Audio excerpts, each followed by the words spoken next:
You ask Tiger to solve. This deals with linear equations with one unknown. The final result is x equals 8. Let's solve it step by step. Group all x terms on the left side of the equation. Subtract 3x from both sides. Group like terms. Simplify the arithmetic. Group like terms. Simplify the arithmetic.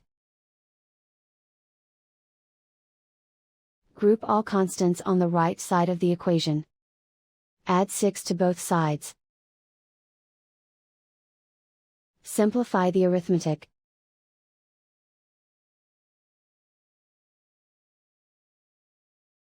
And so the final result is x equals 8.